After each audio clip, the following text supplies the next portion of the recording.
हाय, hello, good morning, नमस्ते. मी सीमा. स्वागत आहे माझ्या यूट्यूबच्या चॅनलमध्ये. आशा करते की तुम्ही मस्त, स्वस्त आणि आनंदी असाल.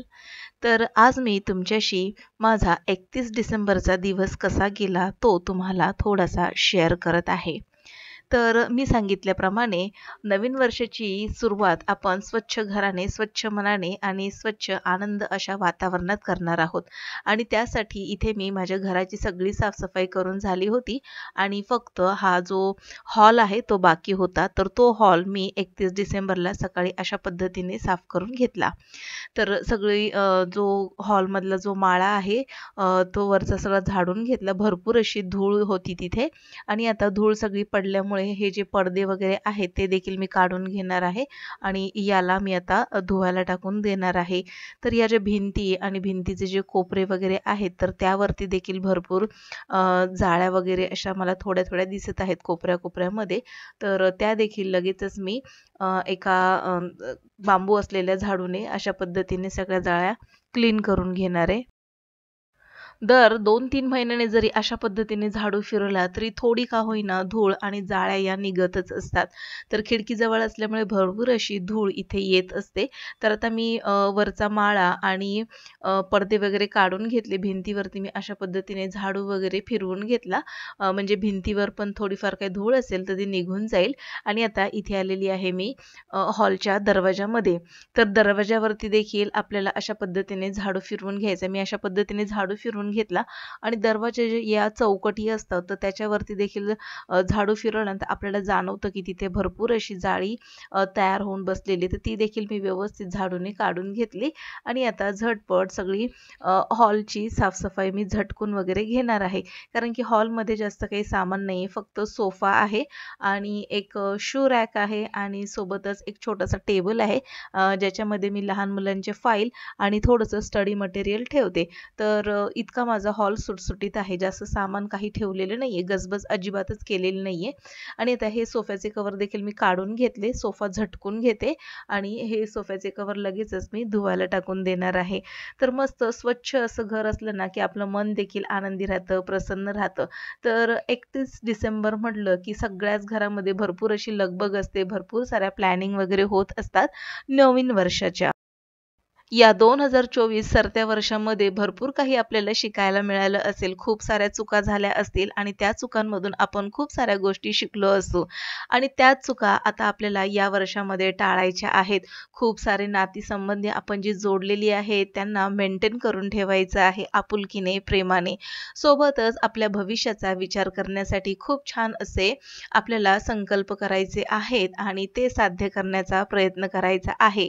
सोबतच आपली जी लहान मुलं आहेत आणि जी फॅमिली मेंबर्स आहेत त्यांना देखील समजावून घ्यायचं आहे, सामावून घ्यायचं आहे आणि त्यांच्या ज्या लहान मुलांच्या लहान-लहान चुका ज्या होतात, अभ्यासामध्ये त्यांनी कसं स्वतःला सुधारलं पाहिजे. तर त्या सगळ्या गोष्टी आपण एक पॅरेंट्स किंवा आई-वडील म्हणून, पालक म्हणून आपल्या पाल्याला इतकं छान असं आपल्याला समजून सांगता आलं पाहिजे.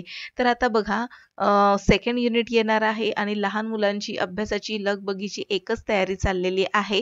तर त्यामुळे पॅरेंट्स म्हणून देखील आपण तिकडे लक्ष देणं फार गरजेचं आहे. बऱ्याचदा मी असं बघते, की मुलांना क्लास लावला, की पॅरेंट्स फक्त क्लासच्या भरोश्यावरती मुलांना सोडून देतात. तर तसं न करता पालकांचं देखील आपल्या मुलांकडे लक्ष असणं गरजेचं आहे. शाळेत आणि क्लासमध्ये जेव्हा मुलं जातात, तिथे अभ्यास करतातच, पण घरी आल्यानंतर मुलाने आपल्या किती अभ्यास केला ते देखील आपल्याला लक्ष देणं गरजेचं आहे. बघता-बघता मी सगळा हॉल व्यवस्थित झटकून घेतला, झाडून वगैरे घेतला आणि पुसून घेतला. तर आता बाकीची जी रूम आहे त्या पुसून घेतल्या. हॉल मी आता पुसत आहे. तर मी साफ-सफाई करत असताना मागच्या ब्लॉगमध्ये सांगितल्याप्रमाणे एक-एक रूम व्यवस्थित क्लीन करून घ्यायची आणि मी तशीच एक-एक रूम क्लीन करून घेतल्या. पहिलं बेडरूम, मग किचन आणि आता हॉल. मस्त स्वच्छ असं घर आता तयार झालेलं आहे माझं. खिडकीतून जी धूळ येते ना ती सोफ्याच्या पाठीमागे देखील बऱ्यापैकी अशी मला जाणवली आणि त्यामुळे मी काय केलं, खिडकी वगैरे झटकून घेतली आणि खिडकीचे जे फ्रेम आहेत त्या लगेचच या मॉपने पुसून घेतल्या आणि पुन्हा मग आता हे जे हॉल आहे तो व्यवस्थित पुसून घेतला. आता मला जायचं आहे, थोडंसं बाहेर काम आहे, भाजी देखील घ्यायची आहे आणि सकाळच्या घाई गडबडीमध्ये माझा वॉक देखील झालेला नाही. त्यामुळे मी विचार केला, की भाजी आणण्यासाठी ज्यावेळेस बाहेर जाईल त्यावेळेस वॉक पण होईल आणि भाजी देखील घेऊन येईल. थोडंसं मी माझं आवरलं आणि आता इथे अगरबत्ती आणि दिवा लावून पाया पडून घेते आणि नवीन वर्षांच्या तुम्हा सगळ्यांना माझ्याकडून आणि माझ्या परिवाराकडून मनपूर्वक शुभेच्छा. येणारं वर्ष तुम्हा सगळ्यांना आनंददायी, सुखकारक, सुख समृद्धीचं जावो हीच माझी ईश्वरचरणी प्रार्थना. तर आता इथे मी वॉकिंगला बाहेर पडलेली आहे. हा आहे आमच्या कॉम्प्लेक्सचा एरिया आणि बघता बघता इथे मी इथे ज्या भाज्या आहेत, वॉकिंग करताना बाजूलाच भरपूर साऱ्या भाज्यावाले बसलेले असतात. तर इथे मी आलेली आहे आणि हिवाळा सुरू झाला की खूप साऱ्या ताज्या भाज्या मार्केटमध्ये आलेल्या आहेत आणि स्वस्त देखील. तर मी काही भाज्या विकत घेतल्या. गाजर देखील खूप छान रसरशीत असे दिसत होते. तर गाजर आणि वाटाणे देखील मी घेतलेले आहेत. तर नवीन वर्ष सुरू होतंय त्यामुळे काहीतरी गोडधोड होणं गरजेचंच आहे आणि ते देखील हेल्दी असं. त्यामुळे मग मी विचार केला की आज गाजरचा हलवा आपण बनवून घेऊया. म्हणून इथे मी वाटाणे आणि आता गाजर घेतलेले आहेत. आलेली आहे मी घरी आणि आता इथे मी माझी पर्स ठेवून आता हे सगळं थोडंसं फ्रेश होऊन सामान या पिशवीतलं मी काढून घेणार आहे. फ्रेश होऊन या भाज्या मी फ्रीजमधल्या बास्केटमध्ये लगेचच ठेवून देणार आहे. कारण की कसं होतं की या भाज्या जर अशाच ठेवल्या की मग पुन्हा ते काम असंच पेंडिंगवर पडलेलं असतं. तर मी बऱ्यापैकी भाज्यांमध्ये काय आणलं, टोमॅटो आणले, वाटाणे आणले, गाजर आणलं, सोबतच ओल्या तुरीच्या शेंगा असतात त्या आणल्या, पावटा आणलेला आहे आणि फुलं देखील आणलेली आहे, कांद्याची पात आणलेली आहे, टोमॅटो मला स्वस्त मिळाले आणि सोबतच फ्लॉवर आणि कोबी हे देखील मी आणलेलं आहे. आता ह्या भाज्या ज्या आहेत ना तर बऱ्यापैकी 4 ते 5 दिवस सहजपणे मला जातील आणि आता ह्या भाज्या सगळ्या मी काढून या ट्रेमध्ये ठेवून घेणार आहे, या बास्केटमध्ये.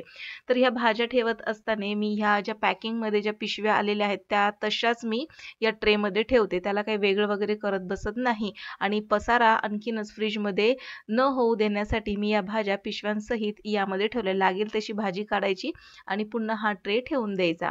आता हे जे गाजर काढले होते तर या गाजरची मी अशा पद्धतीने साल काढून घेते. कारण की हलवा करायचा म्हटल्यानंतर गाजरला बाहेरच्या साईडने थोडेसे बारीक बारीक केस असल्यासारखे त्याच्या मुळे आपल्याला दिसतात. तर त्या काढून घ्यायच्या. नाहीतर गाजरचा हलवा बनवून झाल्यानंतर गाजरचा हलवा खात असताना कचकचपणा जाणवतो आपल्याला. म्हणून मी काय करते, त्याची साल सगळी काढून घेतली, गाजरचे तुकडे करून घेतलेले. इथे मी गाजर कधीच किसत नाही. कारण की किसण्यासाठी तितका वेळ आपल्याला जर घालवायचा नसेल तर अशा पद्धतीने झटपट तुम्ही हलवा बनवू शकता. तर गाजरचे तुकडे मी अशा पद्धतीने केलेले आहेत आणि फक्त 2 चमचे तुपामध्ये हे गाजरचे तुकडे अशा पद्धतीने घालून आपल्याला 4 ते 5 मिनिटासाठी मंद आचेवरती व्यवस्थित परतून घ्यायचे. तर असं केल्याने गाजरचा जो नैसर्गिक गोडवा आहे तो आणखीन खुलून येतो. छान असं परतून घेतल्यानंतर गाजरचा रंग देखील आपल्याला बदलताना दिसत आहे आणि गाजर 4 ते 5 मिनिटानंतर परतून झाल्यानंतर आता या हलव्यामध्ये मी दूध वगैरे काही घालणार नाही. तर या हलव्यामध्ये आपल्याला वाटीभर घट्टसर अशी जी साई असते तर ती साई मी इथे घालून घेणार आहे. तर आता इथे मी एक वाटी भरून दुधाची साई घेतलेली आहे. ती सगळीच साई मी यामध्ये घालून घेते. कारण की दूध वगैरे इथे मी न घालता साईचा वापर करणार आहे. जर साई तुम्हाला घालायची नसेल तर तुम्ही दुधाचा वापर किंवा मग मिल्क मेड किंवा मग तुम्ही दूध पावडरचा वापर देखील करू शकता. पण तरी देखील हे गाजर जवळपास 1 किलो आहेत आणि त्याला ही साई थोडीशी कमीच पडणार आहे आणि म्हणून इथे मी थोडंसं जे घरी बनवलेलं पनीर होतं तर ते इथे मी घालून घेणार आहे. तर याला आधी व्यवस्थित मी मिक्स करून घेते आणि मग यामध्ये आता वाटीभर त्याच वाटीच्या सहाय्याने वाटीभर इथे मी पनीर घालून घेतले. या पनीरमधलं पाणी मी काढलेलं नाहीये कारण की या पाण्यामध्ये भरपूर सारे पोषण तत्व असतात. तर पाण्यासहित हे जे पनीर होतं ते यामध्ये मी घालून घेतलेलं आहे आणि आता ह्याला व्यवस्थित मी मिक्स करून घेणार आहे आणि मग नंतर आपल्याला यावरती झाकण ठेवून हे गाजर जे आहेत आपल्याला मंद आचेवरती शिजवून घ्यायचे. झाकण ठेवून अगदी 5च मिनिटामध्ये ही गाजर पटकन अशी शिजली जातात आणि ही जी साय आणि हे जे पनीर होतं, तर ते बऱ्यापैकी आता यातील पाणी आटलेलं आहे. तर जवळपास आपण कलाकंद जो पनीरपासून तयार करतो, तर तेच पनीर जे आहे ते मी कलाकंद तयार न करता या गाजरमध्ये घातलं आणि मस्त दाणेदार असा हा गाजरचा हलवा हे पनीर घातल्यामुळे आपल्याला छान असा चवदार लागतो. आता यामध्ये मी चवीनुसार साखर घातलेली आहे आणि त्याला देखील व्यवस्थित मिक्स करून घेणार आहे. आणि यामध्ये थोडीशी वेलची आणि आपल्या आवडीचे ड्रायफ्रुट्स घालून आता हा गाजरचा हलवा बऱ्यापैकी मी आटवून घेणार आहे. आता इथे महत्त्वाची गोष्ट यामध्ये मी 1 वाटीभर पनीर घातलं होतं घट्टसर असं, पाणी काढलं नव्हतं त्यातलं आणि साई घातली होती. त्यामुळे हे जे पाणी आणि गाजरचा हलवा तयार करण्यासाठी कमीत कमी वेळ लागतो. आणि आता इथे रात्री आम्ही आलेलो आहोत टेरेसवरती. आम्ही सगळ्या महिला इथे एक रील बनवत आहोत थोडीशी मज्जा म्हणून. आणि आता इथे वाजलेत रात्रीचे 12 आणि नवीन वर्षाला सुरुवात झालेली आहे. तर सगळ्यांना पुन्हा एकदा मनपूर्वक नवीन वर्षाच्या हार्दिक हार्दिक शुभेच्छा. तुम्हाला हे सगळ्यांना वर्ष आनंदी, सुखकारक, सुखसमृद्धीचं जावो हीच ईश्वरचरणी प्रार्थना. भेटू पुन्हा नवीन एका इंटरेस्टिंग व्लॉगसहित. तोपर्यंत बाय.